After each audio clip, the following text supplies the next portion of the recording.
Hola a todos y a todas. Hoy día desarrollaré la segunda parte del pensamiento de Freud. Diremos algo sobre su interpretación de la religión, pero dejaremos la explicitación de este tema para nuestra reunión virtual, en vivo. Vamos a ver hoy día una descripción de la vida psíquica según Freud, los conocidos conceptos del ello, del yo y del superyo. Luego hablaremos de el principio del placer y el principio de la realidad, y especificaremos algunos elementos que tienen que ver con estos dos conceptos. Partamos con la descripción de la vida psíquica. Es lo que Freud define en relación con los roles psíquicos, que él caracteriza mediante las posiciones del yo, del ello y del superyo. Cuando decimos yo, según Freud, normalmente nos tomamos la expresión yo como referida al sujeto unitario. La expresión yo sería ese concepto que reúne entonces la totalidad de manera coherente, compacta de un individuo, y que se distingue de los otros, de un tú, un él o una ella. Freud nos dice que en la casa propia no hay un solo señor.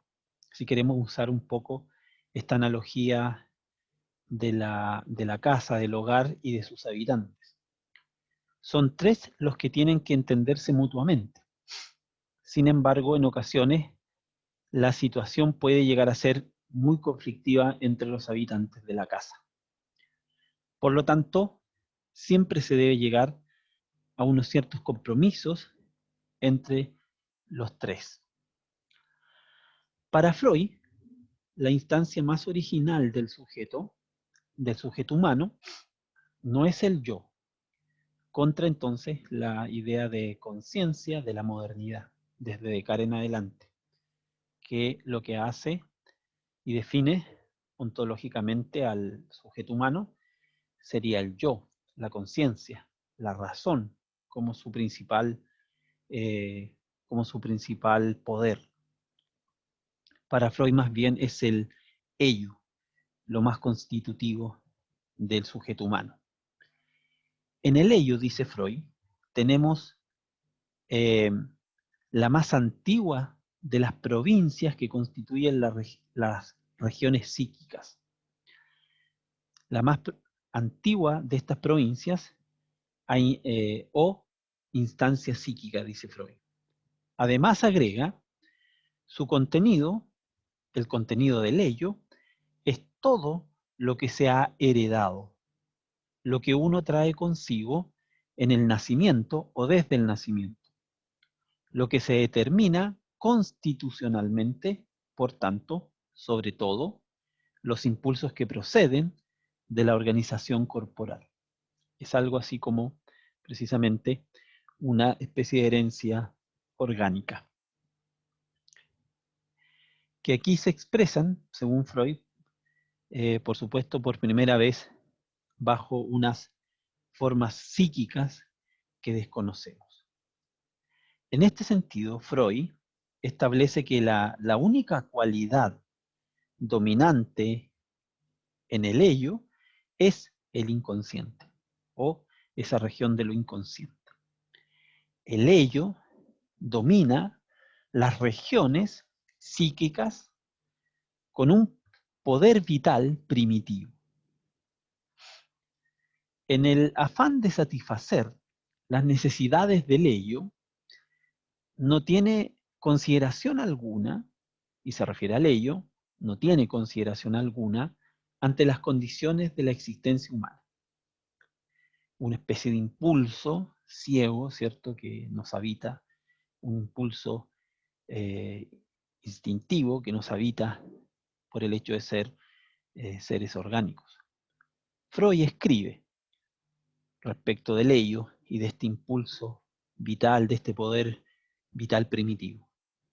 Una intención de conservar la vida y de guardarse de peligro, es decir, el autocontrol, está muy lejos, por supuesto, del ello. Está muy distante, precisamente, de la función y de los impulsos del ello. Según Freud, fue por necesidad de la historia del desarrollo humano que se estructuró una organización psíquica más diferenciada. Entonces surge ahora el yo, que viene a mediar entre el ello y el mundo exterior.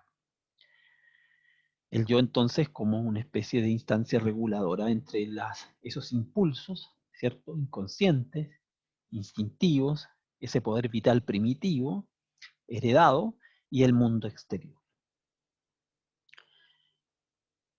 El yo cumple la tarea de la autoafirmación del sujeto, del control, podríamos decir, o el autocontrol. Sin embargo, esta tarea es precaria porque tiene que reaccionar ante dos fuentes que amenazan. Una de esas fuentes, hacia afuera, en la percepción e influencia de los atractivos del medio ambiente. Y hacia adentro, en el juicio del yo, o en los juicios del yo, de la conciencia, en el juicio y regulación de los impulsos. El yo, en una parte, coincide en ocasiones con el ello, en el intento de llevar a cabo sus necesidades de satisfacción del placer, según las posibilidades que le concede el medio ambiente, por supuesto. Y ahí está entonces la dimensión de realidad que tiene el yo.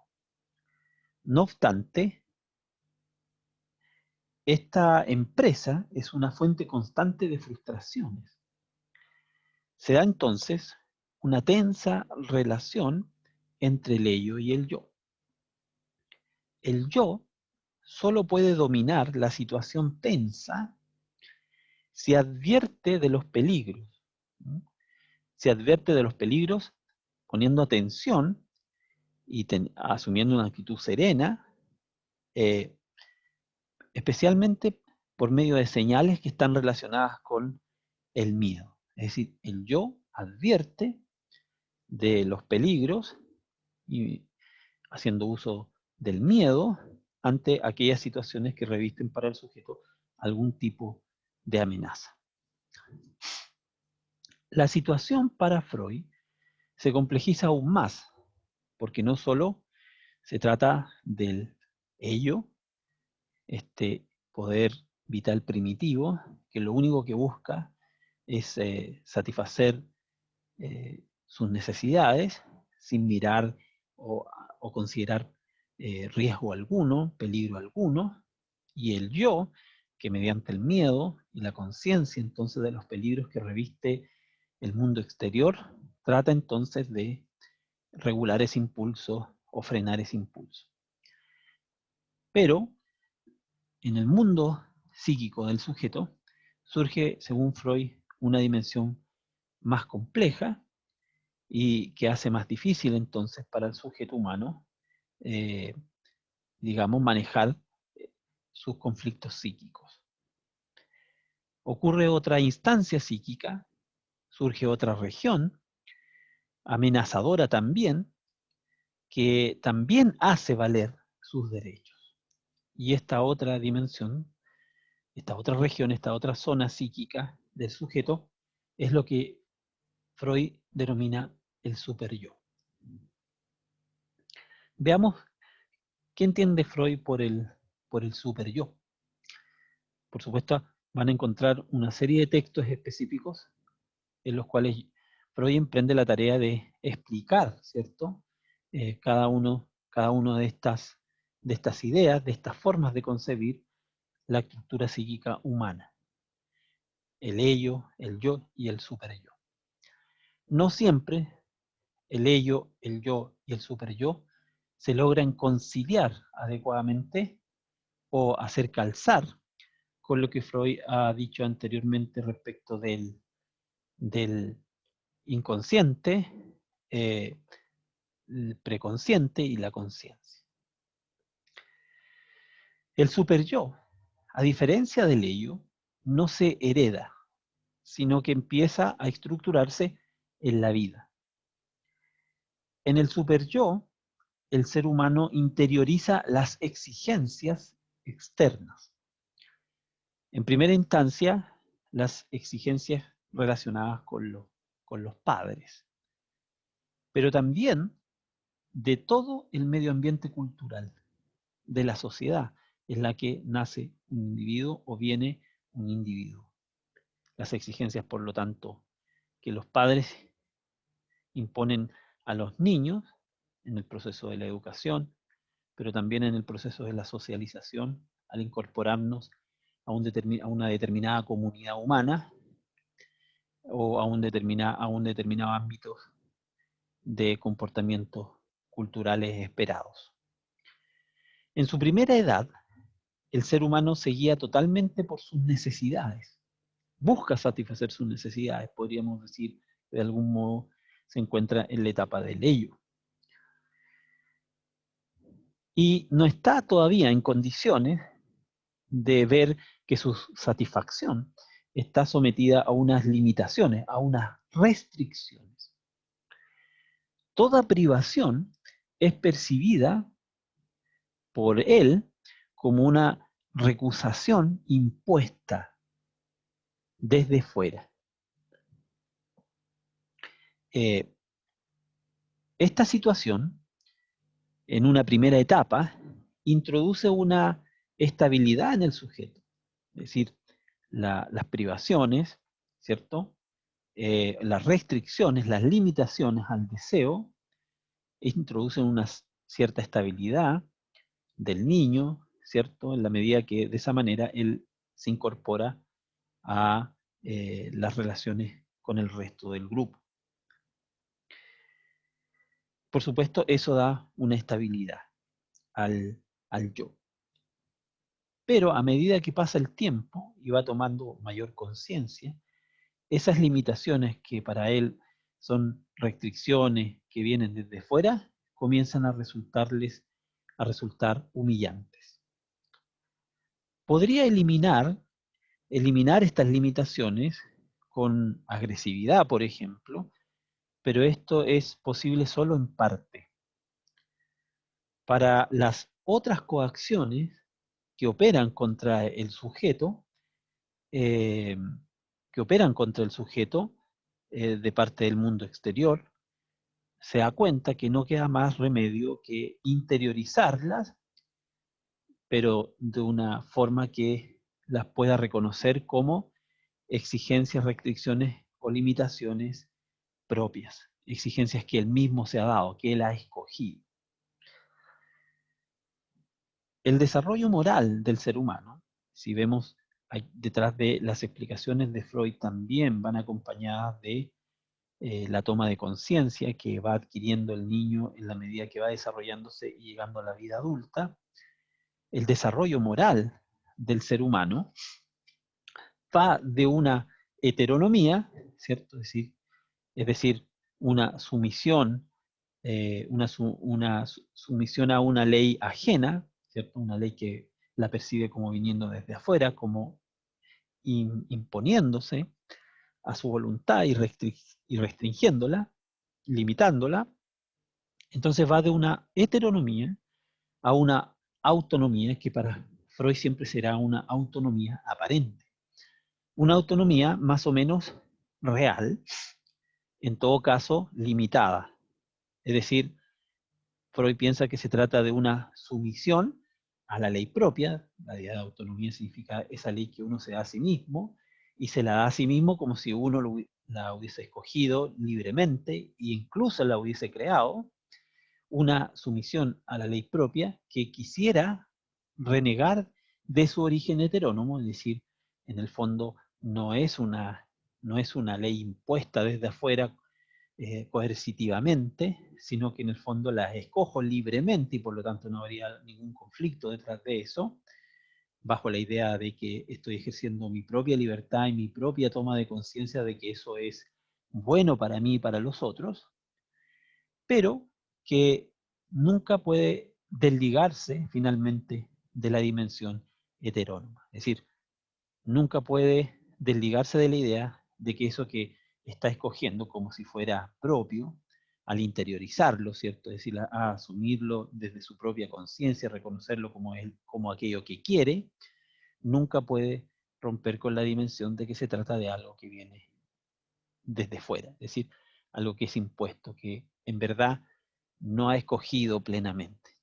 No tiene alternativa sino que tomarlo como algo eh, que él libremente escoge hacer, practicar o asumir. Bueno, en la tradición teológico-filosófica se conoce a este fenómeno entonces con el nombre de conciencia, de tomar conciencia, de ser consciente.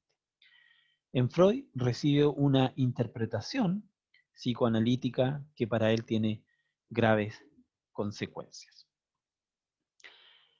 En cierto sentido, el superyo ayuda al yo a llevar a cabo su tarea acompaña,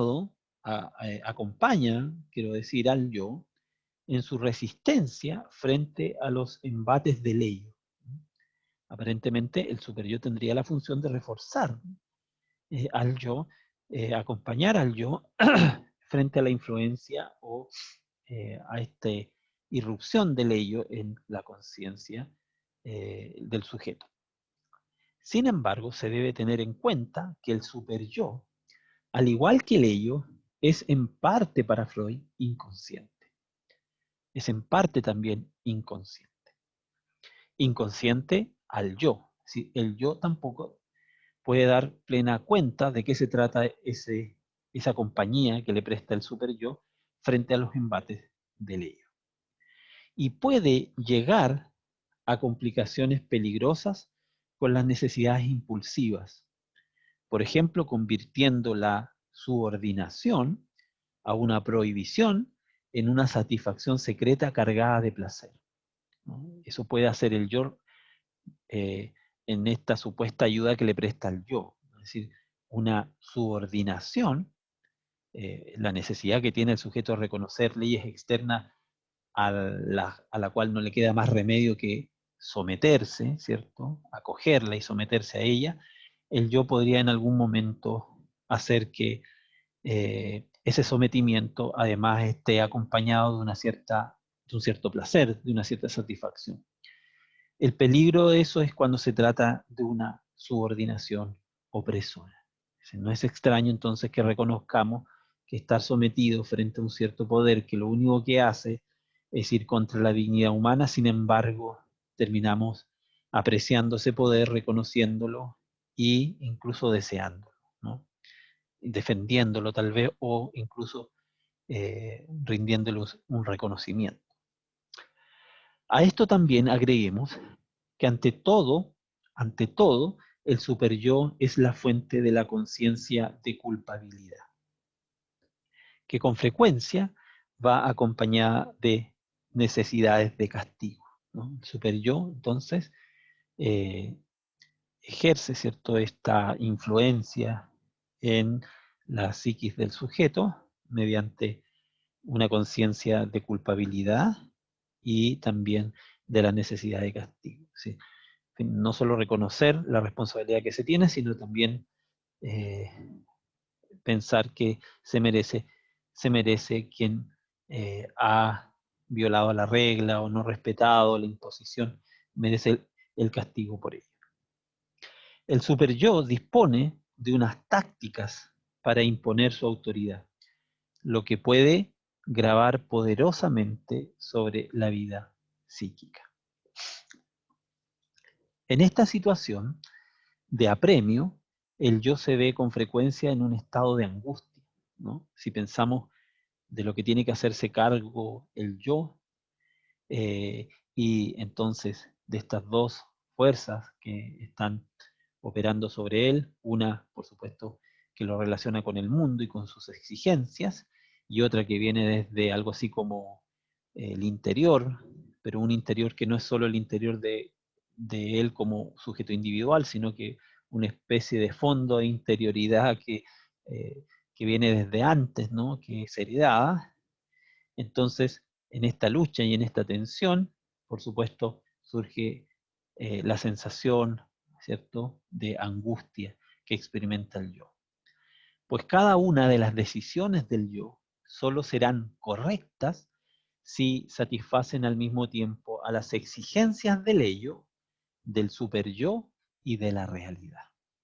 Entonces, de algún modo, el yo tiene que tratar de equilibrar estas dos dimensiones que se encuentran presentes en el sujeto, y entonces producir algo así como una especie de conciliación en el sujeto. El yo tiene que saber reconciliar entre sí las pretensiones de ambas, del ello y del superyo.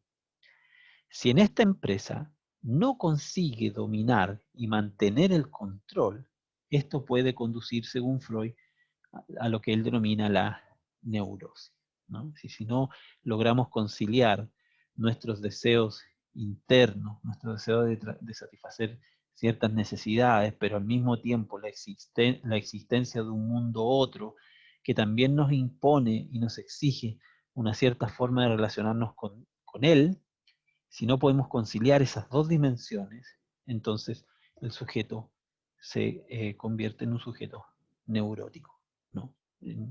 Amenaza a lo que Freud denomina la neurosis. Con la relación entre el yo, el superyo y el ello, Freud no solo pretende explicar la constitución física del ser humano, sino también la estructura de la cultura.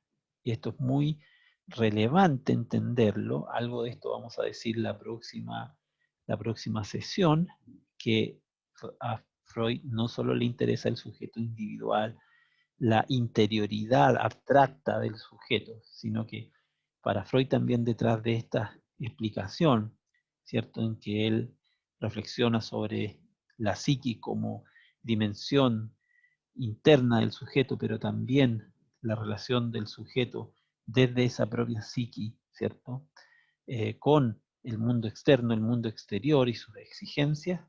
Freud también tiene una tesis antropológica, una tesis entonces sociológica, cultural, sobre la sociedad, sobre las exigencias culturales, ¿cierto?, ancestrales incluso, que afectan también al sujeto. En esta visión de Freud, el yo está dominado por las influencias del pasado, y esto tenemos que recordarlo de la sesión anterior, que de algún modo somos un desenlace, somos una historia, venimos desde antes, ¿no? Y lo que somos lo debemos a algo que viene desde antes y que nos constituye. El ello, por ejemplo, es un ello que hace alusión a esta relación hacia atrás, pero al mismo tiempo eso nos determina hacia adelante, hacia el futuro, ¿no?, hacia nuestras relaciones con lo que viene, con lo que todavía no ha acontecido, ¿no? Pero estas dos dimensiones, el pasado y el presente del sujeto y también la dimensión del futuro, son unas tesis que Freud relaciona también con el desarrollo de la cultura y de la historia humana. Entonces, en esta visión de Freud, el yo está dominado por las influencias del pasado. Por una parte, del ello, con sus tendencias heredadas, que representan sobre todo el pasado orgánico. Y por otra, del superyo, en el que se transmite sobre todo el pasado cultural, que se hace presente en la vivencia infantil. Así entonces Freud ve determinado al ser humano por sus antecedentes. La situación que se obtiene de la rivalidad y de la cooperación del yo, del ello y del superyo tiene que ser necesariamente un compromiso, ¿no? Si se quiere hacer entonces llevadera esta convivencia en la casa propia entre el ello, el yo y el superyo, surge la necesidad de un cierto compromiso. Esto es interesante porque uno podría decir la tesis freudiana no se libra de un cierto horizonte religioso, donde supone que hay un conflicto, ¿cierto? Y una necesidad de establecer una alianza. Recordemos que Freud proviene del mundo judío, y en el mundo judío la idea de una alianza, ¿cierto? De un vínculo, ¿cierto? Que genera la comunidad, un vínculo originario necesario para que se haga posible la comunidad, está presente de algún modo en las tesis de Freud, ¿no? En su explicación de la ahora conciliación o el compromiso para hacer sostenible y soportable la vida, ¿cierto? Entre el ello, el yo y el superyo. Entonces, es necesaria para superar esta rivalidad, generar cooperación entre el yo y el superyo. Es sumamente necesario que se genere un compromiso si los seres humanos, de alguna manera, queremos llevar a un entendimiento o llegar a un entendimiento con nuestro entorno y con nuestro medio ambiente. Este compromiso supone una negociación en el contexto de una divergencia. Supone una negociación en el contexto de una divergencia entre dos pretensiones que son opuestas entre sí. Freud llama a estas dos pretensiones el principio del placer y el principio de realidad. El que solo quiere guiarse por el principio del placer, satisfacer las necesidades que tiene sin importar el costo o los límites, ¿cierto? que tiene la satisfacción del placer, se entregaría del todo al poder despótico del ello y de sus necesidades. Estaría completamente entregado, ¿cierto?, a estos impulsos, a este poder vital, ¿cierto?, primitivo, que guía su conducta, ¿no? Y que guía su vida. En cambio, el que solo, subrayo la expresión solo, ¿no? Porque se trata para Freud en este punto de quien solo sigue el principio de placer, quien solo sigue el principio de realidad, ¿no? Entonces, el que solo quisiese orientarse por el principio de realidad, es decir, no hacer caso al ello, ¿cierto? No escuchar al ello, no apreciaría debidamente el poder que tiene el ello, no tomaría conciencia del poder que el ello ejerce sobre el yo.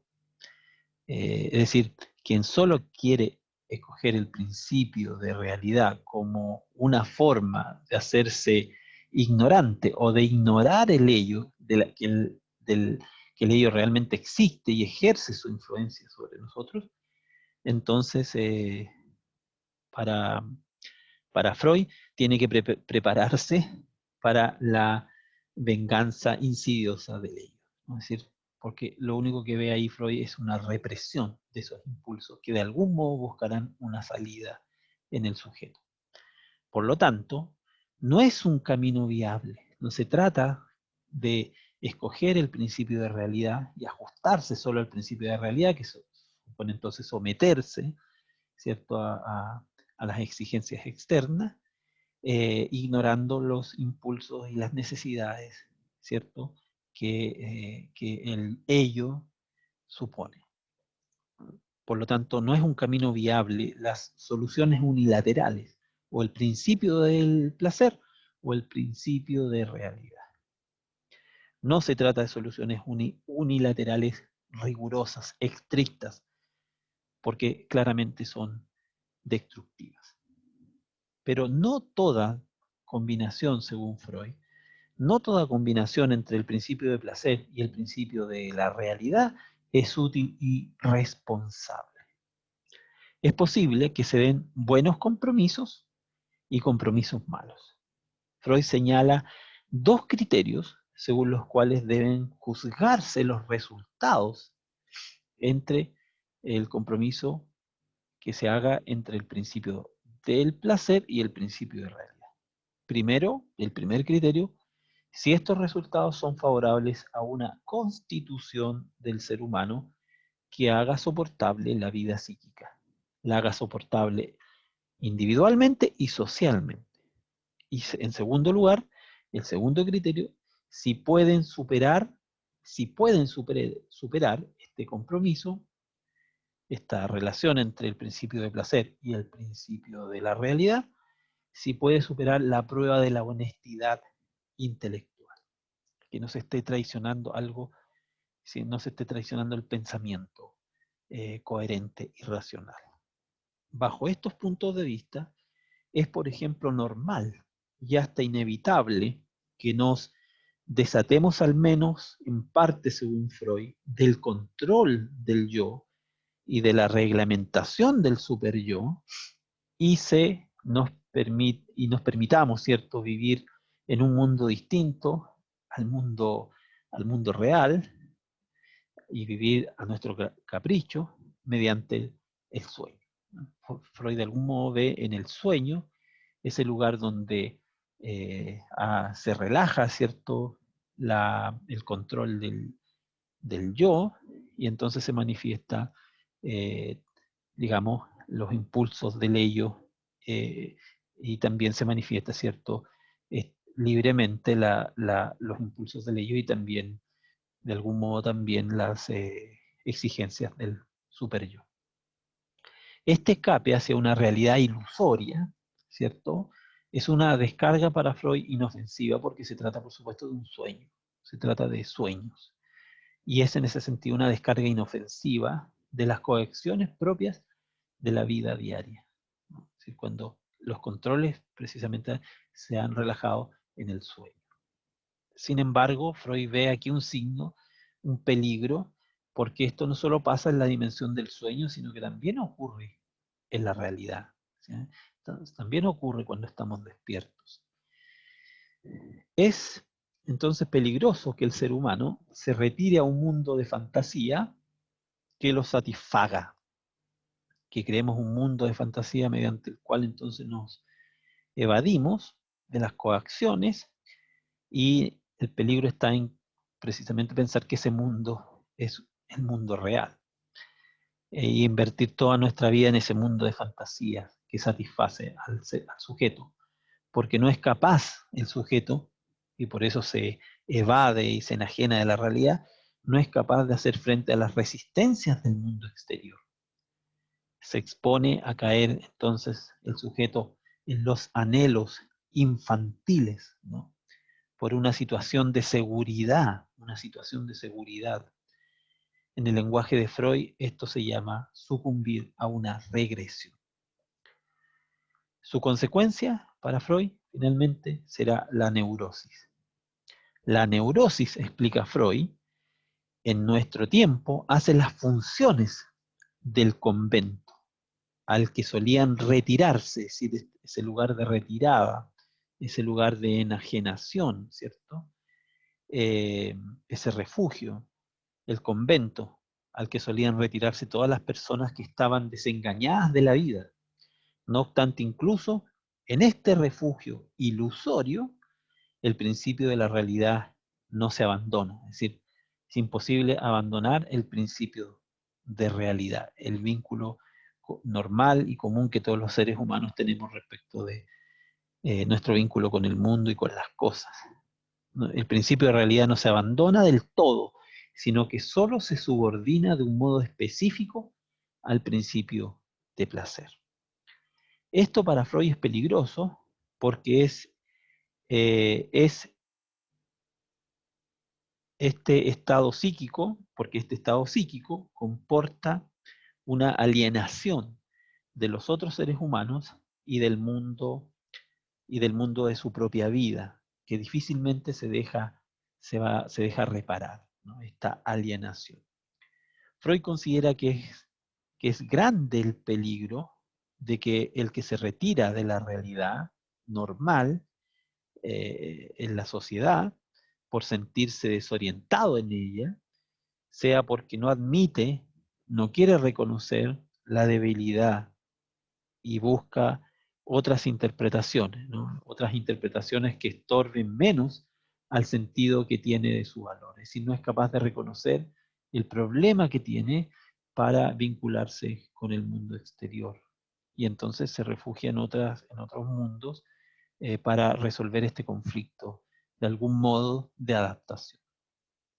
Entonces, no solo se pone en juego para Freud la normalidad de la conducta, sino también la verdad. No solamente se pone en juego la normalidad de una conducta a asumir un tipo de conducta en un mundo ilusorio y de fantasía que pretende entonces en ese mundo resolver la tensión propia que significa vivir en el mundo real. Entonces, no solamente hay un problema respecto de la normalidad de la conducta, sino que también hay ahí un problema de honestidad intelectual. Nos estamos engañando a nosotros mismos.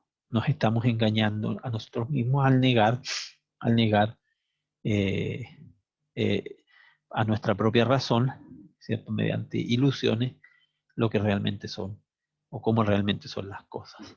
Eso lo veremos más adelante, porque la religión para Freud precisamente están en este campo y en otras dimensiones que vamos a explicar, está implicada la dimensión religiosa. En este sentido, mira Freud con profundo recelo las doctrinas religiosas, ¿cierto? Y las formas de devoción, porque introducen a lo que él llama este mundo de fantasía y esta evasión de la realidad para aquellos sujetos que no han sido capaces de conciliar adecuadamente, de establecer una relación adecuada, un compromiso adecuado entre el ello, ¿cierto? Y el yo y el super yo. Quiero terminar con un texto que resume lo que hemos dicho hoy día respecto del ello, el yo y el super yo, que sintetiza muy bien, ¿no? Entonces, lo que he comentado. Es interesante cómo Freud comienza este texto del año 33, 1933, y que se llama La disección de la vida psíquica. Lo comienza con una frase con fuertes, eh, con una inspiración bíblica, ¿no? Un proverbio, dice, advierte la imposibilidad de servir a la vez a dos señores. El pobre yo se ve aún más apurado, sirve a tres severos amos y se esfuerza en conciliar sus exigencias y sus mandatos. Tales exigencias difieren siempre y a veces parecen inconciliables.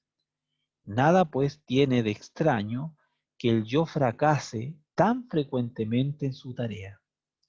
Sus tres amos son el mundo exterior, el super yo y el ello. Si consideramos los esfuerzos del yo para complacerlos al mismo tiempo, o mejor dicho, para obedecerlos simultáneamente, no lamentaremos ya haberlo personificado y presentado como un ser aparente. Se siente asediado por tres lados y amenazado por tres peligros a los que, en caso de agobio, reacciona con el desarrollo de angustia. Por su procedencia de las experiencias del sistema de la percepción, está destinado a representar las exigencias del mundo exterior, pero quiere también ser un fiel servidor del ello, permanecer en armonía con él, recomendarse a él como objeto y atraer así su líbido.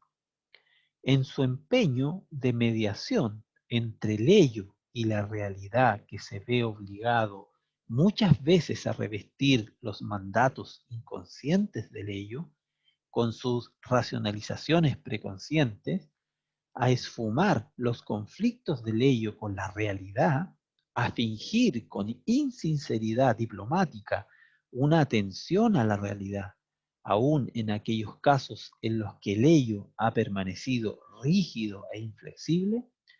Por otra parte, es minuciosamente vigilado por el rígido superyo, que le impone determinadas normas de conducta, sin atender a las dificultades por parte del ello y del mundo exterior, y le castiga en caso de infracción, con los sentimientos de inferioridad y culpabilidad.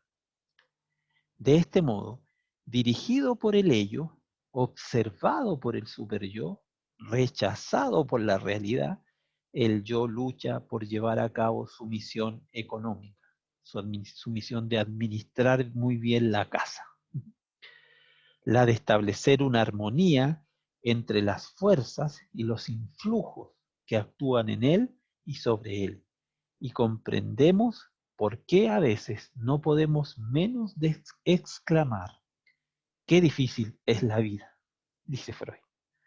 Cuando el yo tiene que reconocer su debilidad, se anega en angustia. Angustia real ante el mundo exterior, angustia de conciencia ante el superyo, que impone entonces las leyes, ¿cierto?, morales, y angustia neurótica ante la fuerza de las pasiones en el ello. Termino entonces con este texto de un ensayo de Freud titulado La disección de la vida psíquica del año 1933, que resume lo que hoy día he intentado explicarle en relación con estas tres dimensiones psíquicas del sujeto, que por supuesto se relacionan con la crítica freudiana a la religión en la medida que la religión para Freud será un modo de neurosis. Bueno, nos vemos la próxima clase y hablaremos con más detalle de lo que hoy día he comentado. Muchas gracias.